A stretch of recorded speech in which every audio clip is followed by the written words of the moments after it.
avid royal followers, welcome back to the channel. In today's news, day one of Royal Ascot in 2019 was nearly perfect. The royal family led by William and Kate, the Duke and Duchess of Cambridge, were out in glorious force on June 18th, joined by King Willem-Alexander and Queen Maxima of the Netherlands for some added regal megawatt power. The Windsors laughed, joked, and embraced one another with an undecidedly unroyal level of public enthusiasm and joy. In fact, you would be hard-pressed to find photos of Kate and William looking bubblier and more evidently filled with aristocratic vim. However, it's amazing how much can change in 2 days. Within 48 hours, the royal family would be battling to contain the PR crisis, with royal divisions and unhappiness on full galling public display. To understand why the events of June 20th, 2019 were so significant, you have to rewind nearly 18 months to February 2018. Kate was pregnant with her third child, while Prince Harry and fiancée Meghan Markle were gearing up for their fairy tale wedding. Like Kate had in 2011 following her marriage, Meghan was similarly lined up to officially join the Royal Foundation, a charity set up by Prince William and Harry in 2009.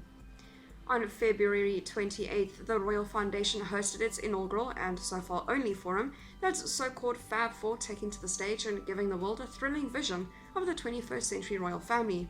Passionate, zealous, and with a self-appointed mandate to actually achieve tangible, meaningful results. Royal work in their capable hands now meant a commitment to using their platform for more than opening regional scout halls and touring the Chelsea Flower Show. Together, the quartet managed to inject more vitality and interest into a slightly moribund royal brand than a lifetime of flower show appearances ever could. And then all that promise the world glimpsed that day soon started to evaporate when reports started to surface about growing friction between the Sussexes and the Cambridges. The first concrete pointer that it was not just the fanciful reporting of Fleet Street came in November 2018, when it was revealed that Harry and Meghan had chosen not to move into apartment 1 at Kensington Palace, which was right next door to William and Kate, and which the Duke and Duchess of Gloucestershire had vacated for that very purpose. Instead, they would set up home in a cottage on the Windsor estate. More fault lines between the couples began to appear in March 2019. It was announced the Sussexes were off to set up their own offices at Buckingham Palace, leaving the team of private secretaries, communication specialists and advisors they had thus far shared with the Cambridges. Despite the palace arguing that this was a long-planned move, the notion of the royal family unity took another hit. April rolled around and Harry and Meghan debuted their own Instagram account at Sussex Royal, which broke the Guinness World Record for the fastest time to gain 1 million followers on Instagram. Then came Ascot on June 18th, which, despite some particularly on-brand British drizzle, proved to be a smashing day out with the royal family. Harry and Meghan, who had only welcomed son Archie the month before, did not attend. Then on June 20th, Kensington Palace put out a statement announcing that Harry and Meghan were set to leave the Royal Foundation with plans to start their own charitable venture. The palace's spin doctors got to work attempting to cast this development as nothing to see here, chaps, everything's fine situation. These changes are designed to best complement the work and responsibilities of their Royal Highnesses as they prepare for their future roles and to better align their charitable activity with their new households, the official announcement read.